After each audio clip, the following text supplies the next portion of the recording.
আসসালামু আলাইকুম এভরিওয়ান। আজকে আপনাদের জন্য নিয়ে আসলাম গ্রেভি চিকেন চাউমিন। আজকে আমি যে চাউমিনটা রেডি করব এটা হুবহু আপনাদের রেস্টুরেন্টের স্বাদেই পাবেন। আপনারা ঘরে বসেই খুব সহজেই রেস্টুরেন্টের মতো চিকেন গ্রেভি চাউমিন রেডি করে নিতে পারেন। চলুন দেখি কিভাবে করা যায়।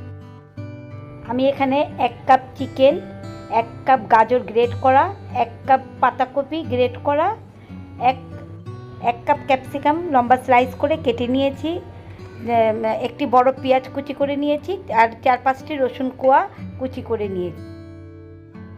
এখন চিকেনের সাথে আমি 2 চা চামচ কর্নফ্লাওয়ার মিক্স করে নিব। আমি প্যাকেটের এই নুডলসটা ব্যবহার করব আজকে। এটি প্রাইস অনেক কম, কিন্তু এটি দিয়ে চাউমিন খুব ভালো হয়, তার জন্য আমি এই প্যাকেটটাই ব্যবহার করছি। আপনারা যে কোনোটা দিয়ে ব্যবহার করতে পারবেন। প্যাকেট থেকে আমি নুডলসগুলো বের করে নিয়েছি।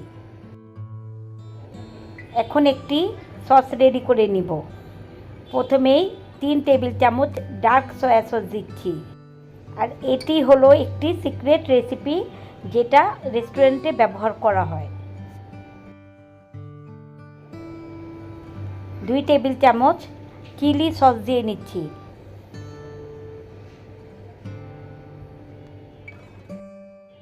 এবং 1 টেবিল চামচ ওয়েস্টার সস। এই সস তিনটাকে একসাথে ভালো মতো মিক্স করে নিব।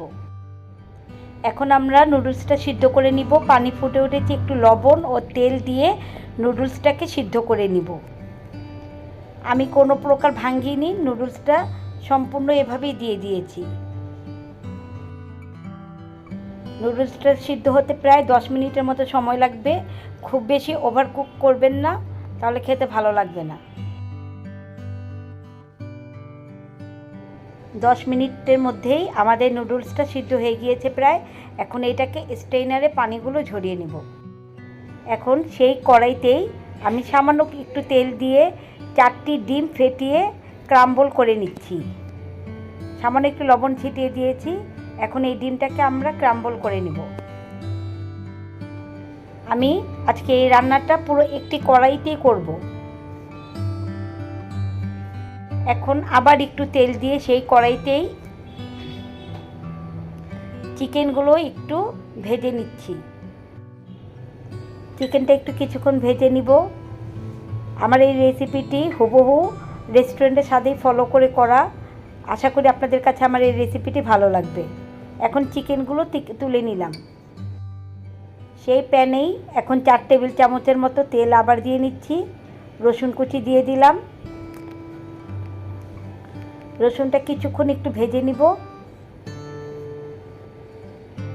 কিছুটা ভাজা হলে তার মধ্যে আমরা পেঁয়াজটা অ্যাড করে দিয়েছি।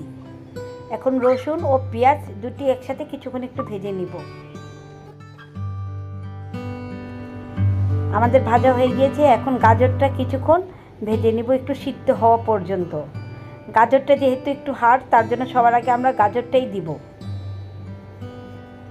গাজরও সিদ্ধ হয়ে গিয়েছে ভাজা। এখন আমরা পাতাকপিটা দিয়ে দিয়েছি। কিছুক্ষণ পাতাকপিটা নেড়ে চেড়ে তারপর ক্যাপসিকাম দিয়ে দিয়েছি। এখন সব কিছু একটু ভালোভাবে নেড়ে চেড়ে ভাজতে হবে। লবণ স্বাদ মতো দিয়ে দিয়েছি। আবার একটু নেড়ে চেড়ে দিচ্ছি। আশা করি আমার এই রেসিপিটি আপনারা একবার হলেও করে দেখবেন, খুব ভালো রেজাল্ট পাবেন। হুবহু রেস্টুরেন্টের মতোই মনে হবে। আমাদের ভেজিটেবলগুলো ভাজা হয়ে গিয়েছে। এখন ডিমের ক্রাম্বল এবং চিকেন যেটা ভেজে রেখেছি সেটা দিয়ে সব কিছু আবার ভালোভাবে একটু মিক্স করে নিব।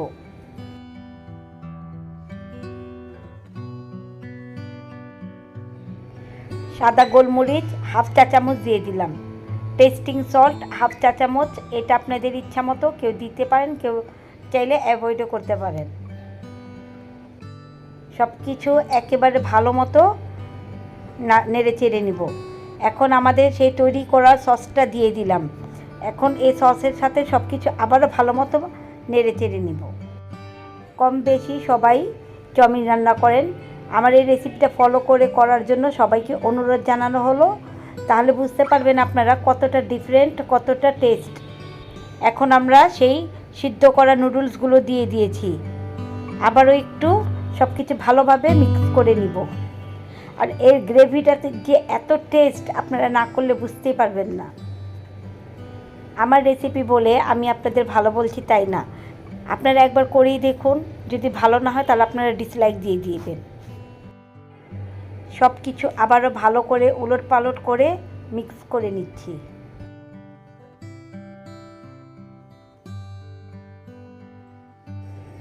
এখন 4-এর 1 কাপের মতো আমি টমেটো সস দিয়ে দিয়েছি। আবারও একটু মিক্স করে নিব। চাউমিনটা একটু ভাজা ভাজা হয়, একটু ভালোভাবে ভেজে নিব। আমাদের রান্নাটা শেষ, এখন আমরা নামিয়ে এটা পরিবেশন করব। নিজের ইচ্ছা মতো আপনারা পরিবেশন করে নেবেন। আশা করি আপনাদের কাছে আমার রেসিপিটি ভালো লেগেছে।